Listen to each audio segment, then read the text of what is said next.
sommes à une semaine de Rosh Hashanah.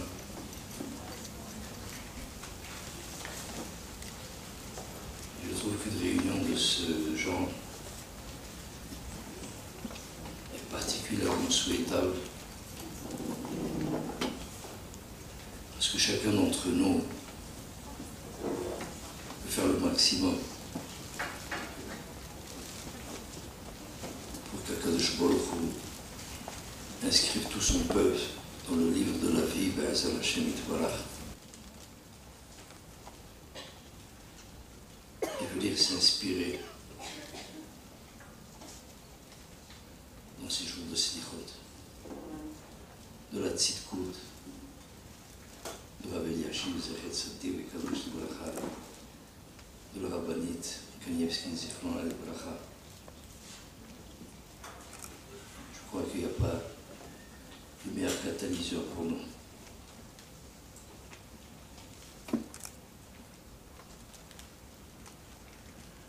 Nous qui nous occupons d'éducation tout au cours de l'année. Nous nous posons la question, pourquoi avons-nous tellement de mal aujourd'hui à entraîner nos enfants et nos élèves sur le chemin de nos maîtres, de notre tzaddikim? Et justement, aujourd'hui, il n'y a pas d'excuse. Avec tous les moyens de communication, d'information, nous pouvons voir vivre notre tzaddikim aujourd'hui autour de nous. Il ne s'agit pas d'essayer de les imiter. Et pourquoi nous n'arrivons pas à apprendre à devenir comme eux? On a énormément de mal. Où le bas blesse? Hier, jusqu'à 1h du matin, j'étais avec des jeunes, des élèves, qui en toute sincérité me disaient, on n'a aucun péché pour étudier. C'est incroyable. Aucun péché. Et lorsqu'on voit Rav Chaim Kanievski, Shlita, Hashem Yishmovoto, qui étudie jour et nuit, et quel est son secret?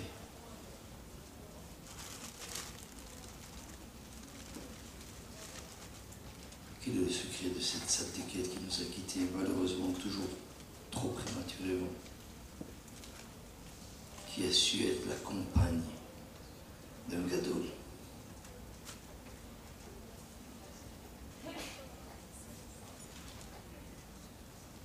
Avec vos permissions, je voudrais vous suggérer quelques éléments de réflexion. Le maître Matateo Salomon, qui est vrai, rapporte dans son livre sur les Kinyané à Torah, il rapporte la Gemara dans Avodah Zarah. La Gemara nous dit, celui qui se rend au stade ou au cirque, mais il fait une erreur, nous dit la Gemara, parce que ces endroits s'appellent Moshav Litzim. Ce sont des endroits de gens légers, de plaisantins. Moshav Litzim.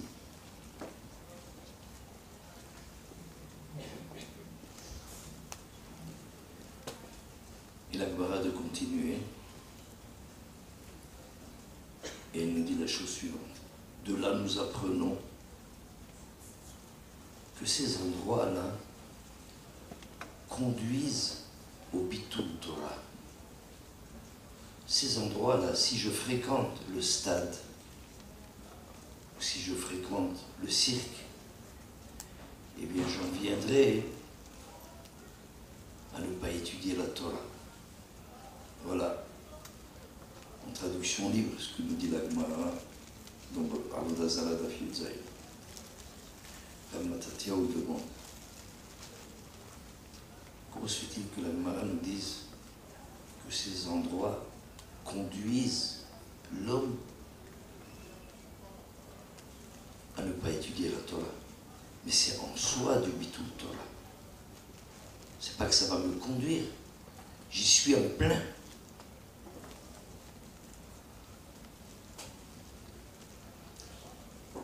À cela, Rav Matatyahu répond. Il y a des cas où un monsieur est fatigué, il a besoin de se reposer. De la même manière qu'on a besoin de dormir. Lorsque je vais dormir, on ne peut pas me dire je fais du bitul Torah, j'ai pas le choix, il faut que je me repose. Et il peut se passer que quelqu'un soit particulièrement fatigué. Et alors, il a besoin de se changer les idées. Il a besoin de s'aérer. Ça peut arriver. Ce n'est pas du bitul Torah. Mais là, nous dire à Matatyahu, cette Gemara, qu'est-ce qu'elle nous enseigne? C'est vrai, tu as besoin de t'aérer. Tu as besoin de t'aérer. Il faut que tu fasses attention. Comment est-ce que tu vas t'aérer? Comment est-ce que tu vas te reposer? Si tu dis, je vais aller au stade, puisque de toute manière je suis fatigué, je vais aller au cirque. Là, nous dira Matatyahu, la Gemara te dit, là tu viens de faire une erreur. Tu viens de faire une erreur. C'est vrai que tu as besoin de te reposer. Il faut savoir où tu mets tes pieds. Il y a des endroits, lorsque je les fréquente, comme par exemple un cirque, vous allez voir, tous ces clowns-là, dans toutes leurs couleurs, tous ces acrobates,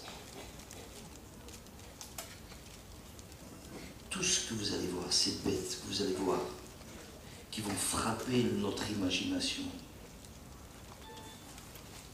c'est beau, c'est attirant.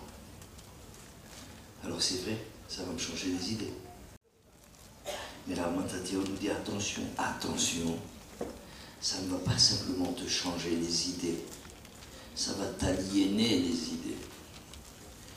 Ta tête va être prise là-dedans.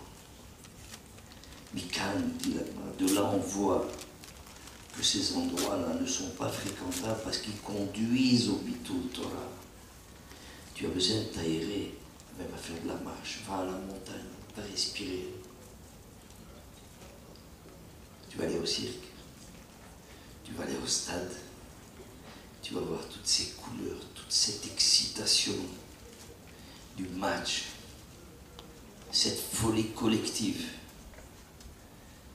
Tu vas venir ensuite au Beth Midrash, ta tête va être au stade. Et Rav Matatyahu d'ajouter. De là, nous retirons un enseignement particulièrement important pour nous aujourd'hui. C'est qu'il existe aujourd'hui des jeux électroniques pour les enfants.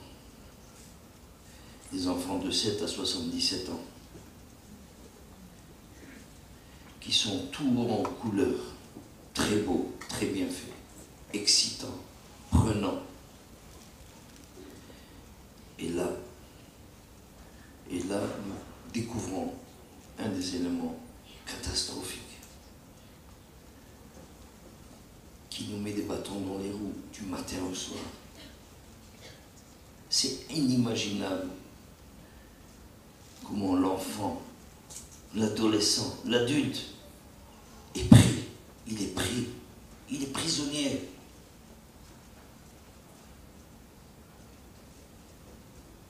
Le stapler, Zecher Tzaddik Vekadosh Libracha, n'a pas donné un iPod à son fils. PlayStation. Il a eu la chokhma de préserver la pureté de son fils. Et vous avez un gadol qui trouve tout son bonheur dans l'étude de la Torah. Et d'une manière tout à fait naturelle, il va épouser la fille de Rav Eliashiv Zechet Tzadik Kadosh Libracha, qui elle est tout à fait construite pour être la compagne d'un Talmid Chacham, parce qu'elle aussi ne s'est pas abîmée. Alors lorsque nous essayons de rattraper la situation, alors vous êtes, parce que dans l'éducation moderne, il faut être ouvert, on ne peut pas être sévère, hasbeh halila, il ne faut pas brutaliser notre jeunesse. Alors on devient des copains de cette jeunesse, et alors ils vous disent, ça ne nous intéresse pas votre histoire. On n'en veut pas, on n'en veut pas. Eh bien je vous dis, vous n'avez qu'à vérifier. Vous n'avez qu'à vérifier. Et vous vous rendrez compte. Nous ne sommes pas une génération de gens superflus, de gens non cultivés. Nous sommes une génération extraordinaire. Est-ce que vous avez eu le nom de Yeshivot, Ben Porat Yosef Keni Erbo, le nom de Bati Yaakov? Mais le Mashiach devrait être là. Le Mashiach devrait être là. Pourquoi il n'est pas encore là? Il n'est pas encore là parce que nous avons la tête prise ailleurs.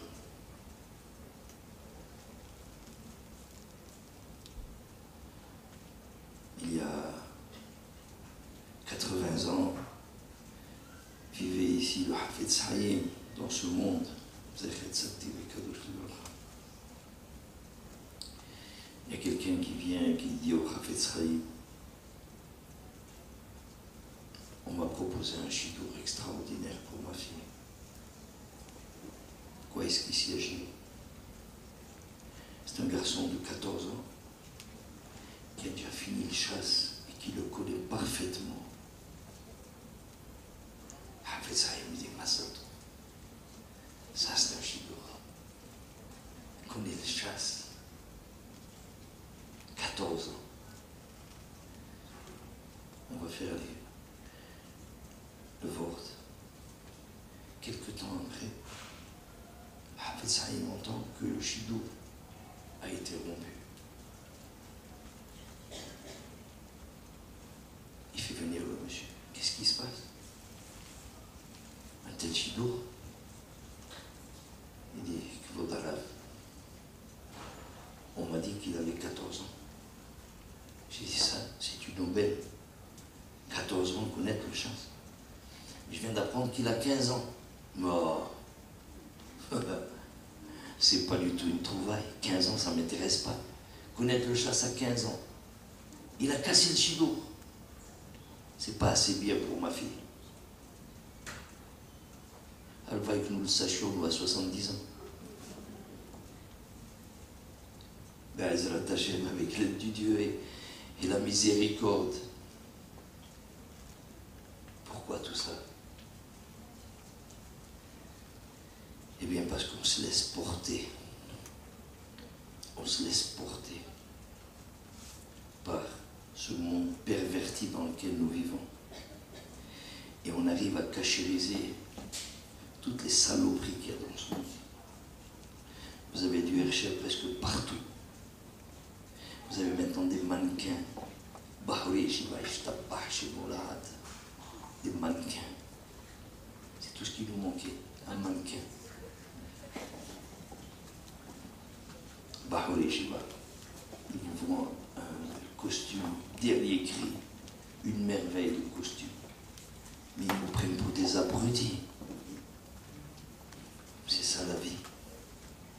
C'est ça ce que Rav Eliashiv Zechet Tzadik Kadosh Libracha nous a laissé comme message. La rabbinite Kanivski Zichron Livracha, c'est ça son message. Nos enfants aillent vendre des costumes.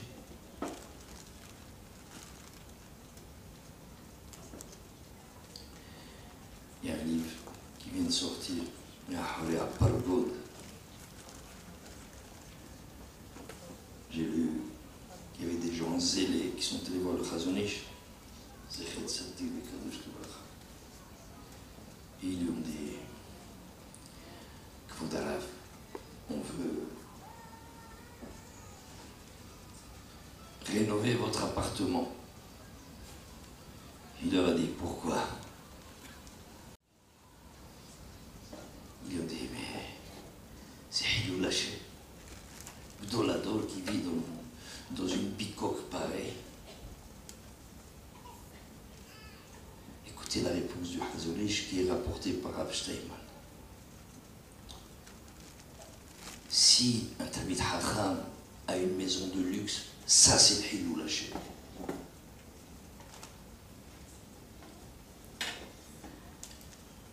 On court après l'argent. On court après les appartements. Il faut acheter un appartement. Et pareil pour nous, pour les enfants. Et si Dieu veut, pour les petits-enfants aussi. Mais c'est quoi ça? On est devenus des agents immobiliers. C'est ça notre but. Mais si on a un doute, il faut aller voir nos Gdolim. Je n'ai pas entendu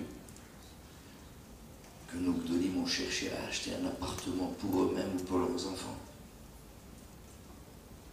Par contre, j'ai vu dans un livre qui s'appelle Rav Yosef Chaim, un livre sur Rav Yosef Chaim Sonnenfeld, qui était le Rav de Jérusalem il y a 100 ans.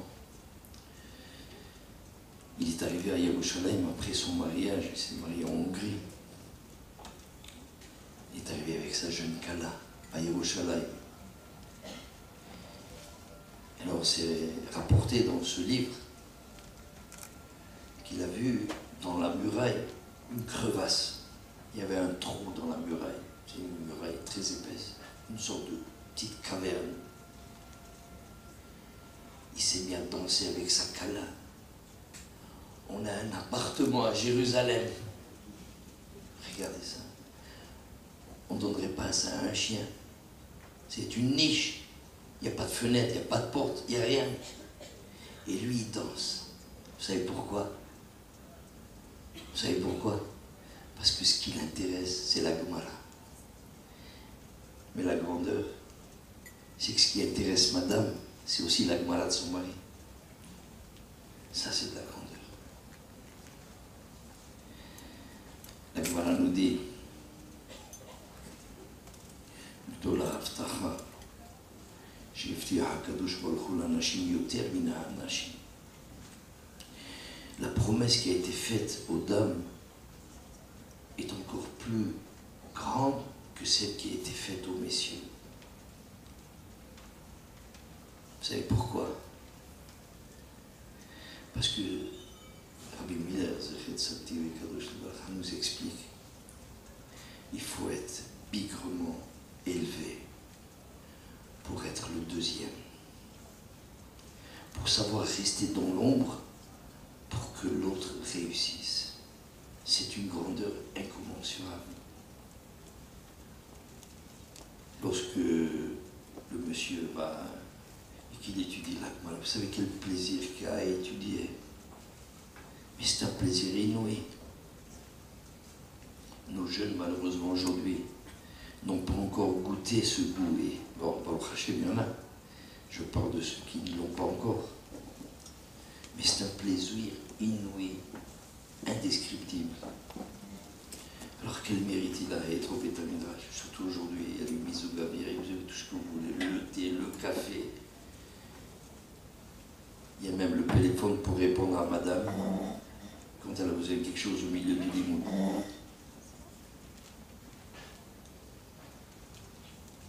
Donc c'est pas un mérite d'être au Beit HaMidrash, honnêtement. Mais quand je suis au Beit HaMidrash, eh bien madame est à la cuisine, avec les enfants. C'est pas toujours facile, c'est merveilleux. c'est merveilleux, mais c'est pas toujours facile. Et la satisfaction, elle vient avec le temps. En attendant, il faut savoir tenir la barre. Alors, puisque nous sommes ici réunis pour rappeler le souvenir de cette tzaddiket, la rabbinite Zechor Tzaddik Livracha, eh bien, je vais vous rappeler quelques éléments de son histoire.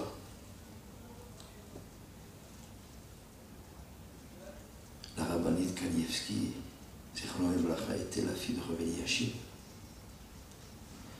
Rav Eliashiv, Zecher Tzaddik V'Kadosh Livracha, est né après 17 ans de mariage de ses parents. Il n'y avait pas d'enfant. Vous voyez, c'était un petit peu comme les Imarot. Il n'y a pas d'enfant. Akarot. Pourquoi? Parce que pour créer un Rav Eliashiv, il faut verser des larmes.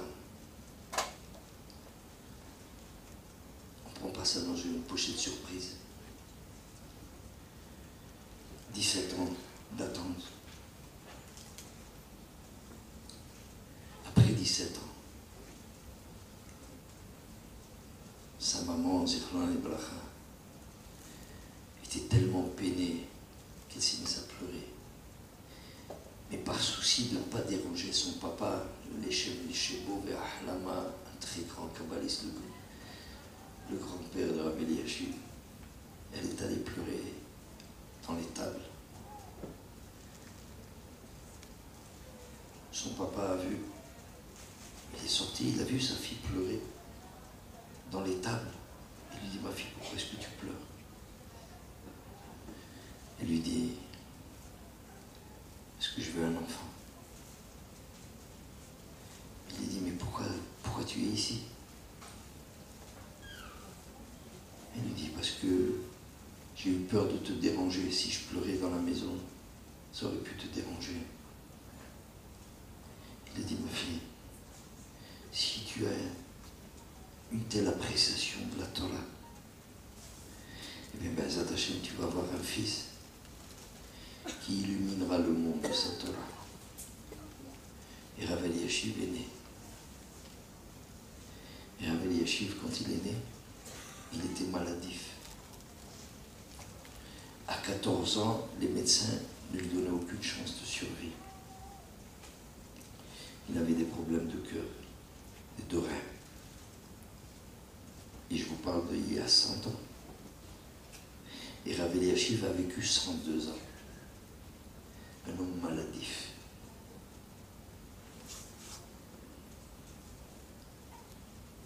Et bien cet homme maladif-là, comment est-ce qu'il s'est marié? Bien, son papa a vu un autre tzaddik qui s'appelait Rav Aryeh Levin. Il a dit, tu sais, je voudrais ta fille pour mon fils. Rav Aryeh Levin dit, Zecher Tzaddik V'Kadosh Livracha, mais ma fille, elle est atteinte du typhus. Elle a perdu tous ses cheveux. Et là, je voudrais que vous sentiez la chose. Si on avait été à la place de ce Rav Avraham, on serait parti en courant. Pas question d'un chibou pareil. Déjà, lui, il est maladif. On va aller une femme, pas de cheveux, avec le typhus, mais ça va nous donner quoi? Vous savez ce qu'a dit Rav Avraham? Zecher Tzaddik V'Kadosh Livracha.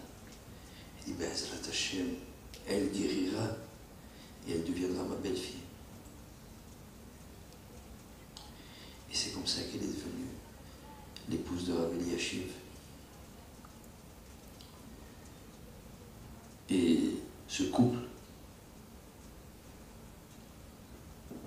sur lequel on n'aurait pas misé un penny, a fait une très belle famille. Elle a 12 enfants, Ben pour la Yosef. Et je vous assure, c'était pas facile pour la rabbinite. De ce que j'ai pu lire, un jour elle se plaint auprès de son papa. Elle lui dit, Abba, mais il parle pas. Elle est toute seule.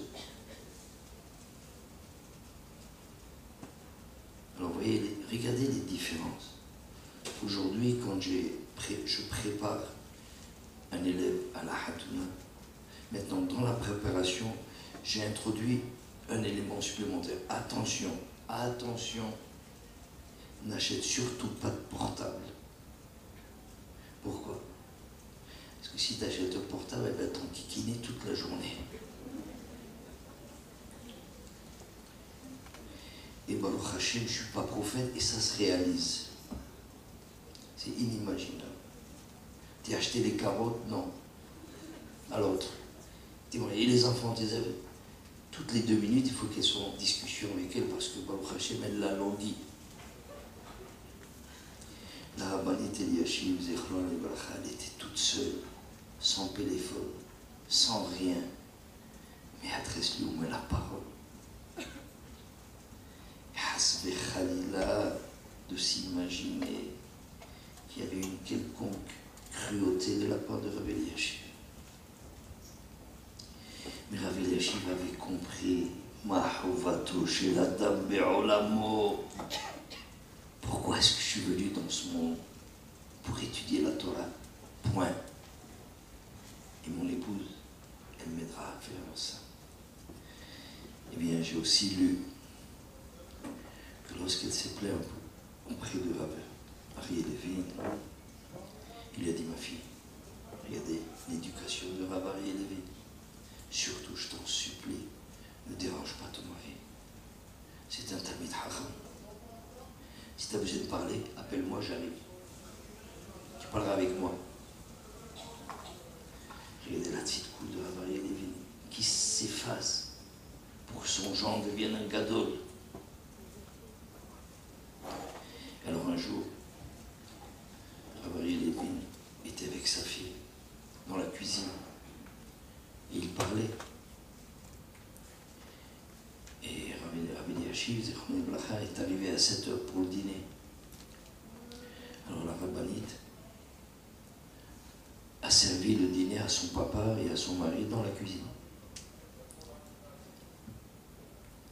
Le lendemain, Rabbi Arié Levin revient.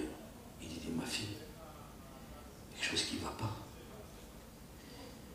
Si tu me sers un repas à la cuisine, c'est normal. Moi, je suis un homme simple. Regardez là, l'humilité de Rabbi Arié Levin. Mais ton mari, c'est un Talmid Chacham. Tu dois le servir au salon. Si vous avez vu la maison de Rabbi Eliashiv, je ne sais pas où est le salon. Mais il y avait une chambre qui était peut-être un peu plus grande que la cuisine. Alors ça s'appelait le salon. Tu dois servir ton mari au salon. C'est un Talmid Chacham. La rabbinite de répondre, mais Abba, c'est ce que je fais tous les jours. Mais justement hier, j'ai profité de ta présence pour vous servir dans ma cuisine. Parce que dans le salon, j'avais 3 enfants qui dormaient et qui avaient de la fièvre. Et je n'ai pas voulu que mon mari les voie, de manière à ce qu'ils puissent étudier tranquillement. Regardez ce chinour. C'est ça qui a produit la rabbinite. C'est une maison où on respire la Torah. On ne respire pas les hadashot, on respire la Torah. Donc, dans notre souci d'Ezrat Hashem Itbarach, dans notre souci de nous améliorer, il faut être très très sincère avec soi-même. Il faut faire une introspection, non seulement pour essayer de découvrir les erreurs que nous faisons, si Hazve Shalom, on fait des fautes, mais il faut aussi découvrir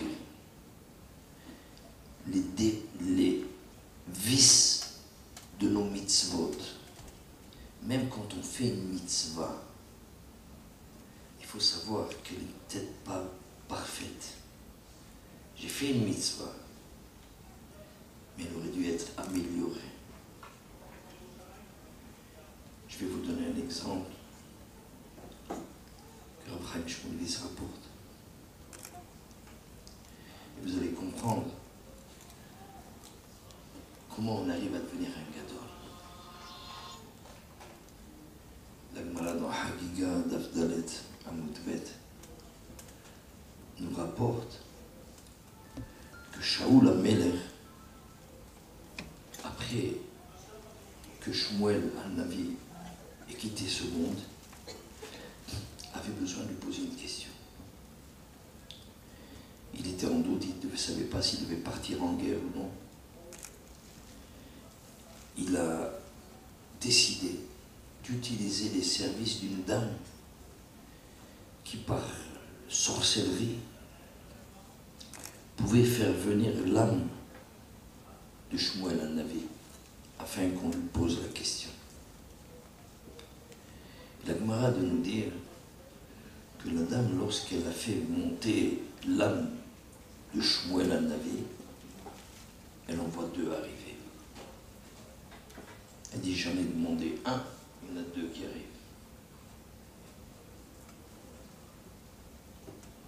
La Gemara nous explique, lorsque Shmuel Al-Navi a entendu l'appel, on l'appelle, il est convoqué, Shmuel Al-Navi, il s'est mis à trembler. On m'appelle au Beddin chez le Mala. Et pourquoi Shmuel Al-Navi tremble-t-il? Qu'est-ce qu'il a besoin de trembler? Shmuel Al-Navi, nous disent nos sages, il était équivalent à Moshe et à Aaron ensemble. Il a eu peur. Il est allé réveiller Moshe Rabbeinu. Il a dit, je t'en supplie, viens avec moi. Prends Moshe Rabbeinu comme avocat. Viens témoigner que j'ai accompli toute ta Torah. Voilà ce que dit la Gemara. Tosfot pose la question. Et comment Shmuel Al-Navi peut-il demander à Moshe Rabbeinu de témoigner qu'il a accompli la Torah? Ils n'ont pas vécu à la même époque. Il n'a pas connu Shmuel Al-Navi. Comment est-ce qu'il peut témoigner? À cela de répondre. Shmuel Al-Navi vient chez Moshe Rabbeinu, il lui dit, je veux que tu viennes témoigner que toute décision que j'ai prise dans ma vie a été conforme à ta Torah. Et là, nous avons un enseignement des plus capitaux pour nous aujourd'hui. Mesdames, nous prenons beaucoup de décisions dans la vie. Est-ce que nous sommes sûrs que nos décisions sont conformes à l'esprit de la Torah? Shmuel Al-Navi, tout Shmuel Al-Navi qu'il était, avait peur de s'être trompé. Nous, Baruch Hashem, on n'a peur de rien. Nous, on est tranquille. Vous savez pourquoi? Parce qu'on est sous anesthésie. On est anesthésié. On nous a fait oublier le but de notre vie. On nous a tourné la tête. On nous fait courir. Bah, cours, cavale. Il faut une mashkanta. Pour une mashkanta, il faut des arevi. Cavale et cours. Et maintenant, il faut rembourser. Et cavale pour travailler. Et cavale pour... On n'a plus le temps de réfléchir.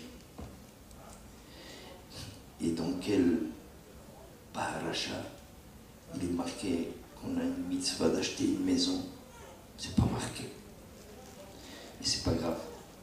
Nous sommes des rabbanim et nous décrétons qu'aujourd'hui, il faut une maison pour nous, pour nos enfants. Il faut s'endetter, il faut travailler du matin au soir.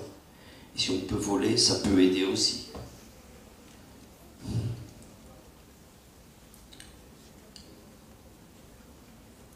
Lorsque j'étais à Guetzed,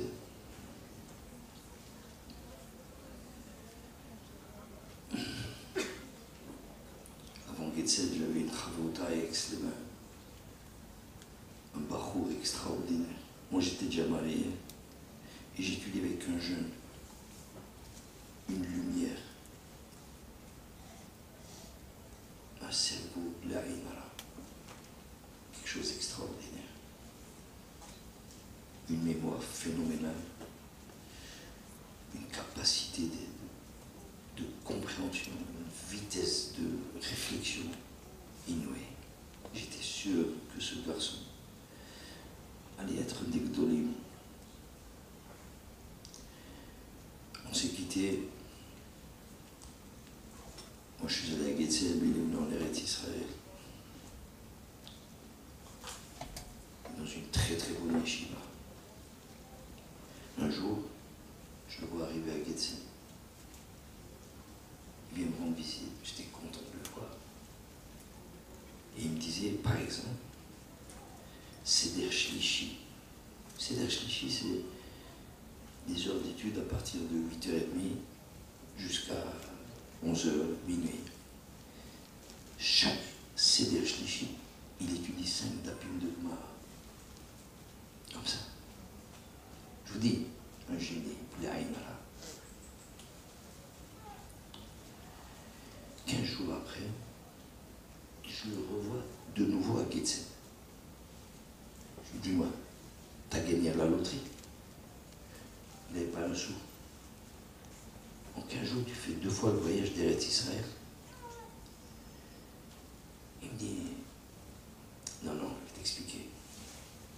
Moi, je viens à Londres, je sais des transistors. Je les amène en Eretz. Et là-bas, je les vends. Et je lui dis, mais dis-moi, c'est Assour. C'est du Gezel. Et qui plus est,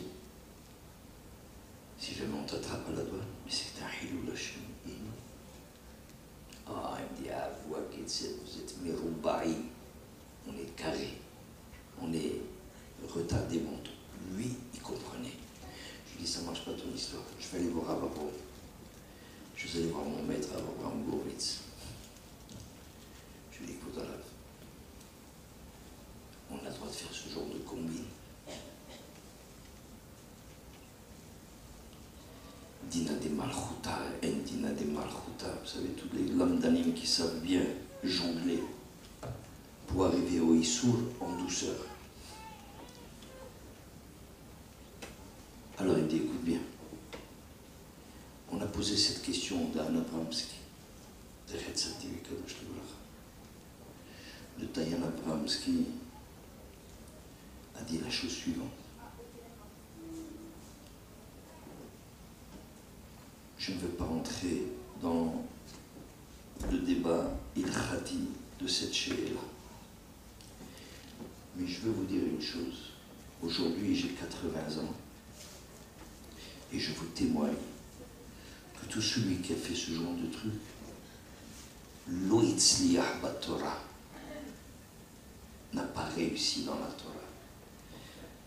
Rav Avraham m'a dit, voilà comment tu dois te comporter, et transmets cette réponse à ton ami.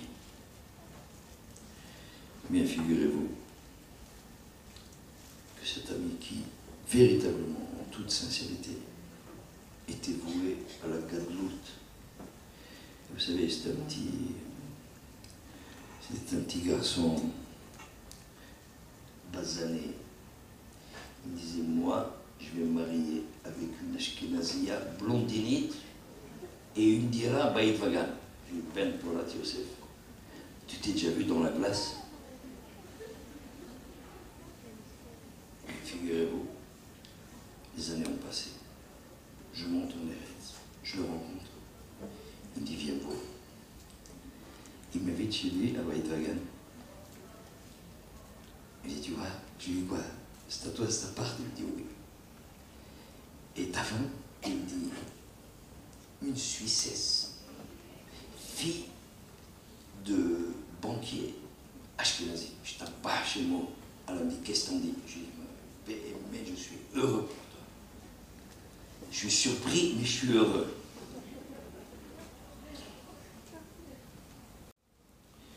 La suite, je ne connais pas. Et ce que je sais, c'est que la bonne femme, elle est partie. Elle l'a laissé. Elle lui a repris l'appartement et les enfants. Elle lui a gâché la vie.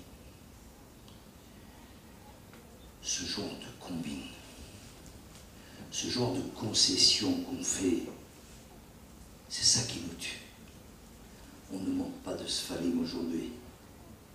Mais vous avez des Sfarim autant que ce que vous voulez. On a des yeshivot, on a des séminaires, on a tout pour devenir des gdolim. Et nous ne le sommes pas, malheureusement. On en a, mais nous ne le sommes pas. Pourquoi? Parce que on ne sait pas améliorer notre judaïsme. On est des bons juifs, mais nous sommes des juifs fatigués. On pratique la Torah. C'est vrai, Baruch Hashem. Mais vous voyez bien que ce n'est pas suffisant. C'est pas suffisant.